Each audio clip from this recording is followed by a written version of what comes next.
SK텔레콤 최찬영입니다. 경기연구원 유시균 박사님이 준비해 주셔서 너무 감사드리고요.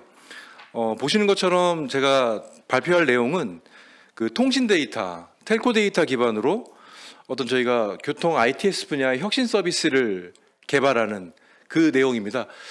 주로 저희가 국토교통부 과제, 그다음에 지자체로는 세종시 사업을 하면서 실제로 적용했던 활용 사례 위주로 한번 말씀을 드리도록 하겠습니다.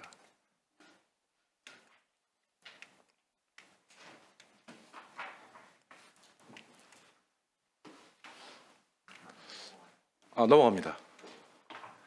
목차는 다음과 같이 3개의 서비스 설명드리고요. 그다음에 향후 확장 방안 말씀드리도록 하겠습니다.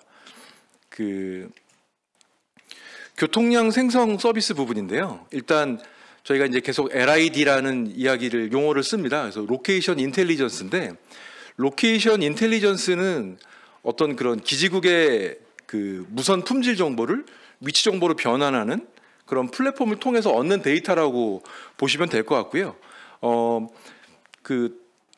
이게 어떤 점치기, 그 다음에 온디맨드 치기가 아니라 연속 치기가 가능하다라는 부분이 강점입니다. 교통 분야에서는 보신 것처럼 이렇게 연속적으로 수집이 돼야지 교통량이든 속도 데이터를 만들 수 있기 때문이죠. 그리고 저희가 LTE 5G 가입자를 대상으로 해서 30초 1분 간격으로 어떤 데이터를 뽑아낸다라고 보시면 될 것 같아요. 그래서 어떻게 무선 품질 정보를 가지고 위치 정보를 만들어내냐라는 설명은 저 밑에 그림을 보시면 좋은데요. 일단 저 왼쪽에 보시는 전국 콜로그라고 하는 거는 어떤 이동통신의 로그 데이터입니다. 말 그대로 로그 데이터인데, 오른쪽에 보시는 것처럼 콜로그에 각 해당 단말이 물려 있는 기지국에 전파 세기 정보가 들어와 있어요. 그래서 좌표가 아닌 메인 기지국, 그다음에 서브 기지국들의 전파 세기가 있는데, 아랫부분 보시면 전파 세기 패턴 DB라는 게 있지 않습니까? 이게 참값입니다. 그러니까 이러이러한 전파 세기가 있을 때 좌표가 어떻다더라. 그러니까 저 참값 DB는 저희가 어떻게 구하냐면 T맵 데이터나 아니면 다른 테스트 단말을 통해 가지고 도로를 주행하면서 해당 GPS를 올리고요. 그 GPS에 물려 있는 전파 세기 데이터, 그걸 가지고 저 참값 DB를 매일 업데이트한다. 그래서 저 참값 DB를 참조를 해서 저 전국 콜로그라는 저 데이터가 들어오면 오른쪽에 계속 진행되는 단계를 보시면 어차피 도로를 주행을 했기 때문에 저희가 프로파일링 분석이라고 하거든요. 도로를 주행을 한 단말이라 가정을 하고 맵매칭 작업을 해서 정확도를 많이 끌어올린다. 그래서 그게 통신 데이터 기반의 로케이션 인텔리전스 데이터라고 보시면 좋을 것 같습니다. 저 데이터를 가지고 저희가 도로교통 ITS 분야에서 혁신 서비스를 한번 설명해 드리는 내용이라고 보시면 될 것 같고요.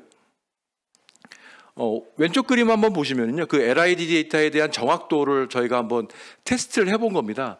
왼쪽 그림에 검은색 실선으로 보이잖아요. 근데 저게 사실은 GPS 1초 단위 GPS입니다. 그래서 실선처럼 보이지만 1초 단위 GPS 점을 찍다 보니까 이어진 것처럼 보이는 거고요. 지금 저희가 계속 말씀드렸던 LID 데이터가 저 빨간색 포인트입니다. 저 빨간색 포인트가 보시면 듬성듬성 찍혀 있잖아요. 저게 아까 말씀드렸던 30초 1분 단위의 연속 치기를 통해서 얻은 값이라고 보시면 돼요. 똑같이 링크 매칭을 해서 도로상에 매칭을 하게 되면 거의 GPS와 유사한 결과를 보실 수가 있고요. 여기 보이실지 모르겠지만 죄송합니다. 왼쪽 그림에 저게 남산 1호 터널입니다. 남산 1호 터널은 GPS 음영 지역이잖아요. 거기에는 GPS가 안 찍혀 있어요. 이렇게 선이 단절되어 있는 거 보이시죠? 근데 LID 데이터는 통신 베이스로 뽑아내는 데이터이기 때문에 보시는 것처럼 1호 터널 구간에서도 저렇게 빨간색 점이 찍혀 있는 것을 보실 수가 있죠. 그래서 평균 오차는 그렇고, 저희가 이제 유동인구 데이터가, 통신 데이터가 두 가지 저희가 이제 뭐 as is to be 이렇게 얘기를 하는데, LID 데이터는 오른쪽에 보시는 좀 아까 말씀드렸던 한 개의 기지국이 아니라 어떤 해당 단말이 메인 기지국, 서브 기지국들 이 전파 세기의 관계를 가지고 위치 정보를 뽑아내는 게 오른쪽 통신 데이터라고 보시면 될 것 같고요. 왼쪽이 일반적으로 그냥 기지국 하나에 그거를 뭐 50m 단위 저희가 피셀로 구분한다고 하거든요. 그런 방식입니다. 그래서 왼쪽 같은 경우에는 교통 분야보다는 일반적으로 상권 분석이나 관광지 분석, 지금 요즘 어느 지역에 사람이 많이 있느냐가 되게 중요한 이슈잖아요. 오히려 그런 건 왼쪽 데이터가 더 맞고요. 지금 저희 교통이나 ITS 분야에서는 LID 데이터, 오른쪽 데이터가 더 유용하다 이해하시면 좋을 것 같습니다. 요 유사한 그림인데요. 요 그림 한번 보시면 밑에 저희가 이제 도심 출퇴근 이동에 따른 수렴과 발산이라고 한 겁니다. 지금 하루 24시간 동안 저희 을지로 T타워에 있는 을지로 중심 지역으로 얼마나 많은 사람들이 모이고 나가는지를 그린 그림입니다. 지금 가운데 점으로 모이는 게 출근 시간대고요. 지금 보시면 9시, 10시 되는 거고요. 그러니까 출근 시간대 시청 주변 을지로 입구로 사람이 모였다가 이제 낮 시간대는 이제 뭐 서로 이동하고 나가고 들어오는 게 중복되고, 이제 퇴근 시간이 되면 반대로 뭐 발산하는, 수렴했다가 발산하는 그 그림이라고 보시면 될 것 같습니다. 지금 6시가 가까워져 오니까 이제 다 집으로 돌아가는 거겠죠. 그러니까 저희가 이런 것처럼 통신 데이터 기반으로 어떤 그런 트립 같은 분석도 가능하다라는 걸 한번 그림으로 보여드리는 거고요. 저희가 LID 교통량 같은 경우에는 국토교통부하고 서울청 관할 국도에 교통량 만드는 작업을 같이 수행을 했고요. 왼쪽 그림이 지금 서울지방국토관리청에서 설치한 VDS 데이터입니다. 그리고 왼쪽이 그러니까 저희 LID로 뽑은 교통량 데이터인 거죠. 저희는 VDS 데이터를 참값으로 해서 LID 교통량을 전수화하고 정확도를 올리는 작업을 했다 보시면 됩니다. 그리고 일반적으로 교통량이라고 하면 VDS 검지기는 지점 교통량을 뽑아내거든요. 그러니까 저희는 지점 교통량도 뽑을 수가 있고요. 오른쪽 그림에서 보시는 것처럼 구간을 정해서 구간 교통량, 밀도도 구할 수 있습니다. 저희가 밀도를 구한 이유는 도로관리청이나 도로 운영하시는 운영자분이 밀도 데이터가 중요하다라고 해서 똑같이 지점 교통량, 구간 교통량도 같이 추출이 가능하고요. 저 밀도 데이터를 어떻게 활용하는지는 뒤에서 다시 한번 설명드리도록 하겠습니다. 아까 말씀드렸던 정확도, VDS를 참값으로 해서 LID의 정확도를 구분한 데이터고요. 한 달 동안 저희가 계속 분석을 했고, 저희가 계속해서 보정을 통해 가지고 지금은 90점 이상의 정확도를 만들어내고 있다라고 보시면 될 것 같습니다. 이게 정확도 부분인데요. 이 그림 가지고 한번 설명을 드리겠습니다. 보시는 것처럼 빨간색이 하루 24시간 VDS 교통량이고요. 그 다음에 저 파란색 한 줄짜리가 아까 말씀드렸던 LID 교통량이고요. 보시면 약간 갭 차이가 있습니다. SK텔레콤 점유율 차이가 있기 때문에 보시는 것처럼 그 도로 전체를 커버하지는 못하죠. 그걸 저희가 기계학습 로직을 써서 전수화한 게 녹색 전수화 교통량입니다. 그러니까 저희가 정확도 분석을 할 때는 저 빨간색 VDS 교통량하고 저 녹색 전수화 교통량을 비교해서 아까 말씀드렸지만 90점 이상을 뽑아내고 있다. 정확도를. 그렇게 보시면 될 것 같고, 이 구간이 좀 특이한 게 폭설 시작 시간이라고 한번 그거를 얘기했어요. 이상 날씨가 안 좋을 때 갑자기 폭설이 내리거나 폭우가 내렸을 때 얼마나 정확하게 정말 수집이 잘 되냐. 그래서 저희가 이 데이터는 눈이 온 날입니다. 보시면 오후 3시경쯤에 눈이 오기 시작했거든요. 속도가 그러니까 교통량이 떨어지죠. 근데 지금 보시면 저 위에 두 줄 파란색이 T맵 속도입니다. 그래서 눈이 오니까 원래 교통량하고 속도가 반비례하잖아요. 근데 보시면 눈이 오면 교통량도 떨어지고 속도도 떨어지는 것을 보실 수가 있죠. 요거는 이제 뭐 새벽 시간대에 VDS가 좀 과다 추정하는 부분 저희가 그걸 찾아내서 말씀을 드렸던 케이스입니다. 보시는 것처럼 지금 왼쪽에는 야간 시간에 차가 움직이는 게 보이시잖아요. 근데 오른쪽에는 불빛이 하나도 안 보이죠. 그러니까 차가 한 대도 없다라는 겁니다. 근데 지금 그 위에 그래프 보시면 빨간색 VDS가 약간 새벽 시간대는 높게 잡고 있는 경향이 있어요. 그래서 그것도 한번 얘기해서 한번 수정을 하는 작업을 좀 했고요.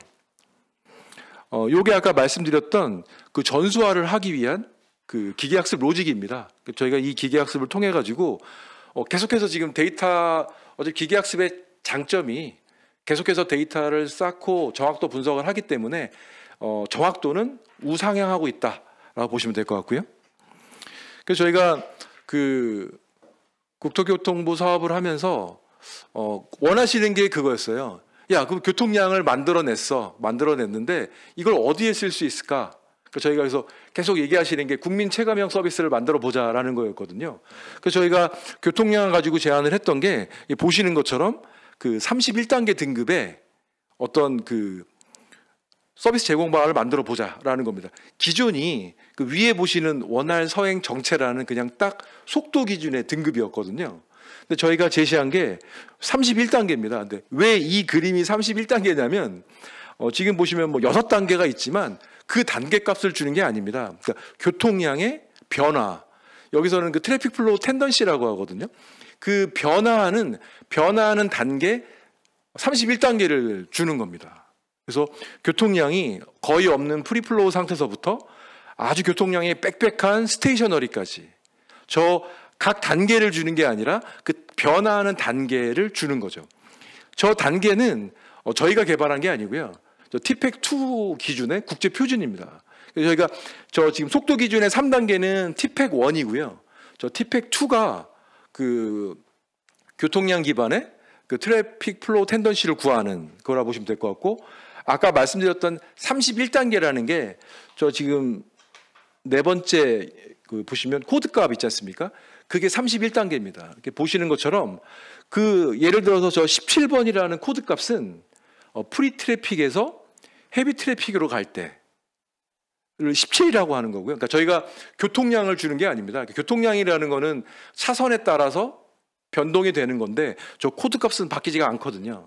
그래서 아까 말한 것처럼 교통류 경향이 뭐 일정한 상태냐, 아니면 교통량이 증가냐, 감소냐, 빠르게 증가하고 있냐, 급격히 줄고 있냐, 이 단계별로 저 변화하는 교통류 값을 31단계로 구분을 하는 거죠. 그러면 이제 질문이 나오는 게 지금 저 원활 서행 정체에서 아마 고속도로는 40 미치 정체고요. 41은 서행이거든요. 그러니까 그게 애매하다는 거잖아요. 그럼 마찬가지 이 TPEC2 기준에서 TPEC2 기준에서도 과연 저 스테이셔너리가 뭐냐? 어떨 때가 스테이셔너리고 어떨 때가 큐잉이냐? 그 질문이 있거든요. 근데 그 질문을 그 답을 드리는 게 바로 요 그림입니다. 지금 그 회색 막대 그래프가 교통량이에요. 그리고 그 파란색 라인이 밀도입니다. 아까 제가 밀도를 구할 수 있다고 했잖아요. 보시면 이 빨간색 박스 부분이 있죠. 그 부분이 어떤 성격이냐면 교통량이 지속적으로 늘다가 교통량이 꺾였어요. 더 이상 그 구간의 교통량은 늘지를 않는데 보시면 밀도는 계속 증가하고 있죠. 그러니까 저게 스테이셔너리입니다. 저게 아주 극정체인 거죠. 앞에 뭔가 사고가 나거나 병목이 있어서 그 구간으로 차들이 막 밀고 들어오다가 이제 앞이 막히기 시작하면 들어오는 교통량도 이제 점점 줄기 시작하는데 그 구간의 밀도는 계속 늘어나는 거죠. 그게 스테이셔너리고요. 그 스테이셔너리 기준으로 해서 저희가 큐잉, 슬로우, 헤비, 프리 그 상태를 다 구하는 거죠. 구해서 저 값을 뭐 자동차사나 내비게이션사에 줄 수 있다. 저걸 저희가 국민 체감형 서비스로 만들었던 거고, 이거는 실제로 사고 났던 케이스에서 저희가 뭐 TPEC1 기준으로 구분을 해보고 TPEC2 기준으로도 구분했던 그 데이터라고 보시면 됩니다. 그래서 이 교통량을 가지고 도로 운영하시는 분들한테 도움을 드릴 수가 있고요. 지금 요게 저희가 디텍터 헬스 체크라고 하거든요.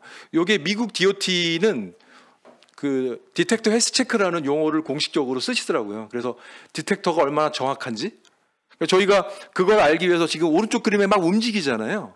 저 오른쪽 그림 움직이는 게 저희가 LID로 뽑은 교통량 데이터와 VDS를 비교하면서 검지기가 안 들어오거나 이상한 데이터를 뽑아내는 겁니다. 어차피 저희 그 텔코 데이터 기반의 LID 교통량은 365일 24시간 들어오거든요. 그 데이터를 기반으로 계속해서 VDS를 비교해서 뭐 운영하는데 참고할 수 있도록 저 VDS 디텍터 헬스 체크를 만들고 있고요. 저 VDS뿐만이 아니라 스마트 교차로, 요즘 스마트 교차로 많이 확대되고 있잖아요. 스마트 교차로 데이터도 헬스 체크가 가능하다. 요게 이제 저희가 그 국토부에 줬던 그 예시 그림입니다. 저렇게 이제 화면으로 만들어서요. 실시간으로 교통량이 정확한지, 그다음에 일자별로 교통량도 파악할 수 있고, 그다음에 데이터 종류별로도 파악할 수가 있고요. 뭐 이렇게 좀 최대한 좀 시각화해서 볼 수 있게 좀 드렸다고 보시면 될 것 같습니다. 요거는 뭐 VDS가 좀 이상했던 부분인데, 요거는 저희가 다 리포팅을 해서 국토부하고 서울청하고 다 공유를 했고요. 요 부분이 이제 저희가 정확도 검증을 한 겁니다. 근데 간단히 말씀을 드리면 저희 LID 교통량의 원칙은 그렇습니다. 저희가 VDS가 VDS 데이터하고 저희가 상호 보완 관계다 그 말씀을 드리거든요. 왜 보완 관계냐면 VDS를 참값으로 놓고 그 지역의 LID 교통량을 전수화하고 정확도를 올리는 작업을 합니다. 거기서 어느 정도 그 기계와 기계학습 로직이 만들어지면 저희가 그 다음 단계로는 VDS가 없는 곳에 교통량을 수집을 하죠. 그 VDS가 있는 곳에서 만들어낸 알고리즘을 가지고 전수화를 하고 정확도 높이는 작업을 해서 VDS가 없는 다른 모든 도로의 교통량도 만들어냅니다. 그래서 지금 위에 있는 그 정확도 분석한 게 VDS가 있는 곳이고요. 밑에가 VDS가 없는 곳에 저희가 LID 뽑은 걸 저희가 영상으로 찍었어요. 영상으로 찍은 걸 참값으로 보고 정확도 분석을 한 겁니다. 그 다음에 이제 두 번째가 그 교통량 데이터 가지고 저희가 신호 교차로 분석한 부분인데요. 요거는 저희가 경기도 의왕시 모락로 사거리를 대상으로 분석을 했고요. 여기 보시는 것처럼 그림 움직이는 게 보이시는데요. 왼쪽이 넘피크, 오른쪽이 피크 시간대, 저게 이제 1번 국도라서 서울로 올라가는 그 직진, 좌회전, 우회전하는 그 LID를 포인트를 찍은 겁니다. 아까 저 포인트가 탁탁탁 튀는 거는 저게 점 4개 가지고 그린 거예요. 저희가 30초 1분 간격으로 수집은 하지만 저희가 교차로 진입 전, 그러니까 교차로 들어오고, 진입 교차로 들어오고, 진출하기 직전, 그다음에 진출한 다음에 처음, 그다음에 제일 마지막 4개를 가지고 그림을 보시는 것처럼 그린 겁니다. 그래서 오른쪽 그림에 저 빨간색 라인이 신호 한 주기, 두 주기, 세 주기예요. 그러니까 이제 X축이 시간의 흐름이고요. 아까 그 시간의 흐름이고 그 파란색 점이 거기 교차로를 통과한 차량들의 시간입니다. 그래서 첫 번째 라인, 두 번째 라인, 세 번째 라인, 세 번째 라인 같은 경우에는 세 주기를 받아야 통과를 했다라고 보시면 데이터들인 거예요. 그래서 저희가 그 교차로의 회전 교통량 값을 가지고 그 BCM에다가 넣은 겁니다. BCM에 넣어서 저게 지금 경기도 의왕로 사거리 분석한 시뮬레이션 부분인데 뭐 아래 그림처럼 개선된 TOD가 나왔고요. 그 다음에 19.6%의 교차로 지체 시간을 줄었다. 그래서 이거 했었을 때 그 저희 이 연구 자문위원들이 그랬죠. 야, 교차로 한 개만 해서 어떻게 하냐. 그래서 저희가 이제 어차피 저희가 이때는 POC로 구현을 했던 거고요. 저희가 세종시와도 사업을 했습니다. 세종시와 사업을 해서 저게 지금 보시는 그림이 세종시 사업 구간이에요. 보신 것처럼 세종시 때는 5개 교차로를 했습니다. 5개 교차로를 했고요. 마찬가지로 그냥 편의상 저희 79번, 73번 교차로가 스마트 교차로가 설치된 구간입니다. 아까 말씀드렸던 것처럼 저희는 79번, 73번에 스마트 교차로 데이터를 참값으로 놓고 교통량을 뽑고 전수화를 하고 정확도를 올린 다음에 지금 보시는 70번, 68번, 65번 교통량을 만들어냈죠. 그런 똑같은 아까 말씀드렸던 프로세스로 진행을 했던 거고요. 그래서 지금 보시는 것처럼 그 스마트 교차로가 있는 곳에 LID 교통량을 비교한 겁니다. 아까 보여드렸던 그 국도는 약간 연속류 개념의 국도다 보니까 90점이 넘었는데 일단 이 세종시 교차로 같은 경우에는 보시는 것처럼 86점, 87점의 정확도를 보여주고 있다. 이렇게 보시면 될 것 같고, 마찬가지로 계속해서 스마트 교차로를 베이스로 해서 LID를 뽑고 있고 기계학습을 돌리기 때문에 정확도는 완만하지만 우상향으로 올라가고 있다. 이해해 주시면 좋을 것 같아요. 그리고 여기서 보시는 그림은 위에 있는 파란색이 스마트 교차로 데이터고요. 밑에 있는 노란색이 저희 LID 데이터입니다. 아까 말씀드린 것처럼 SK텔레콤 가입자 기준을 하기 때문에 약간 부족하죠. 그걸 저희가 전수화하는 거를 했다라고 보시면 되는데, 보시는 것처럼 약간 상관관계가 높다, 유사도가 있다라는 부분을 저희가 뽑아서 작성을 했던 거고요. 저희가 수집하는 목록은 뭐 구간교통량, 회전교통량, 그다음에 회전단말 이동 데이터를 이렇게 보고 있다. 그다음에 똑같이 그 5개 교차로에 대해서 저희가 빗심으로 돌린 겁니다. 빗심을 돌린 거고, 여기도 차량 움직이는 거 보이시고, 역시나 평균 지체 시간이 17.9% 감소를 했다. 지체 시간이 줄어들었다. 보시면 좋을 것 같고, 역시 5개 교차로잖아요. 근데 보시는 것처럼 79번하고 70번은 지체 시간이 늘긴 했습니다. 근데 보시는 것처럼 73번, 68번, 65번 교차로에서는 지체 시간이 많이 줄었죠. 평균을 내면 아까 말씀드렸던 것처럼 지체 시간이 많이 감소했다라는 결론을 저희가 요 세종시 사업을 통해서 분석을 했고요. 긴급 SMS 알림 서비스는 요거는 좀 간단히 제가 설명을 드리면, 일단 재난 문자에 대한 피로도가 높거든요. 그러니까 예를 들어서 도로상에서 발생한 재난 상황에서 어떻게 긴급 알람을 줄 거냐. 그래서 저희가 이것도 마찬가지로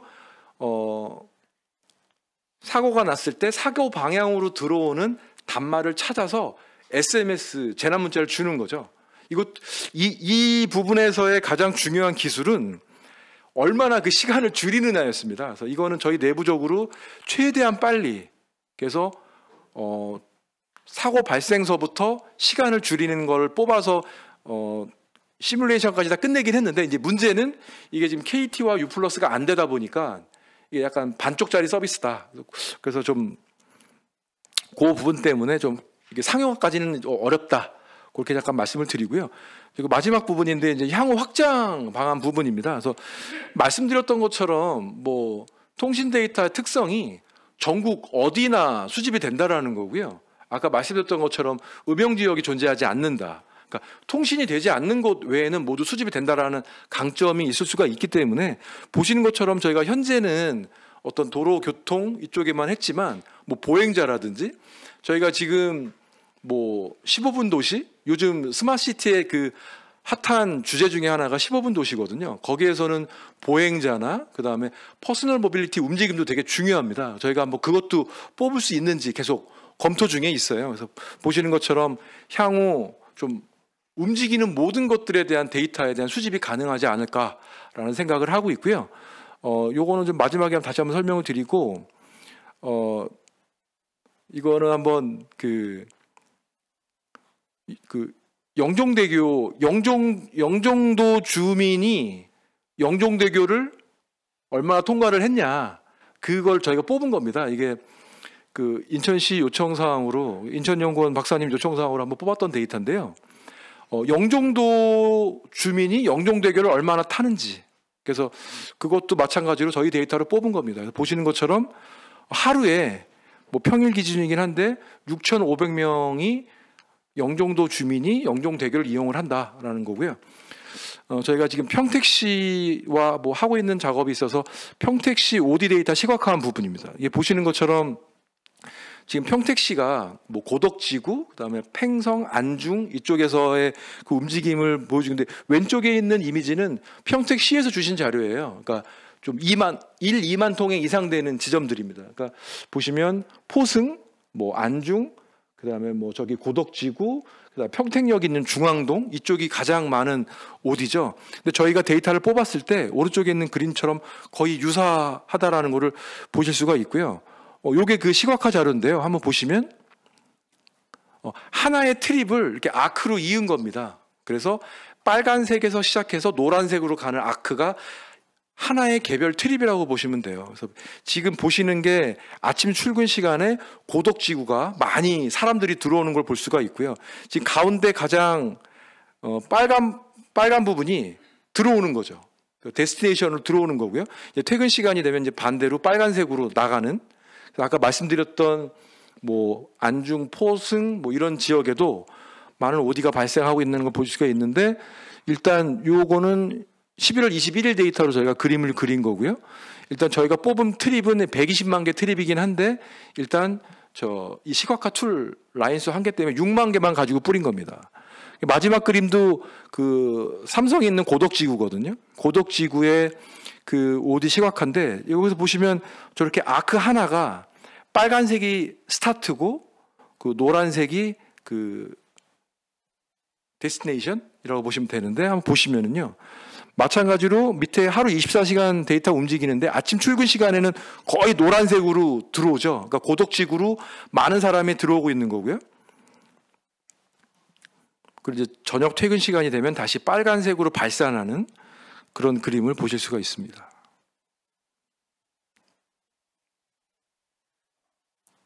그래서 아까 뭐 마지막으로 말씀드리고 싶었던 거는, 저희가 이제 일단 그 트립 데이터를 뽑기도 하지만, 트립 데이터 보시는 것처럼 트립 체인을 만들어 가지고 체류하고 있는지 이동하고 있는지, 그 다음에 왜 체류를 하고 있는지, 그리고 어떻게 이동을 했는지도 추정을 하는 거죠. 근데 저희가 이제 추정이라고 말씀을 드리냐면, 저희가 가지고 있는 데이터를 추정을 하는 거기 때문에, 근데 저희 내부 데이터를 보면 집과 직장의 추정 확률은요 거의 95점이 넘습니다. 그래서 정확하게 추정을 하고 있다고 보시면 될 것 같고, 지금 계속해서 하고 있는 게, 지금 보시는 것처럼 목적 같은 경우에는 귀가, 업무, 쇼핑, 학교, 관광, 나머지는 기타로 빼고요. 이거에 대한 그 목적에 대한 추정도 하고 있고요. 그 다음에 밑에 가운데 보시면 수단에 대한 추정도 합니다. 그래서 버스, 지하철, 자가용, 철도, 도보, 나머지는 기타로 빼서 이걸 추정한 작업을 하고 있는데, 아까 말씀드렸던 것처럼 집과 직장에 대한 추정 확률은 95점 이상이 정확하다라는 말씀을 드리고요. 여기까지 발표는 마치고 뭐 토론할 수 있도록 하겠습니다. 감사합니다.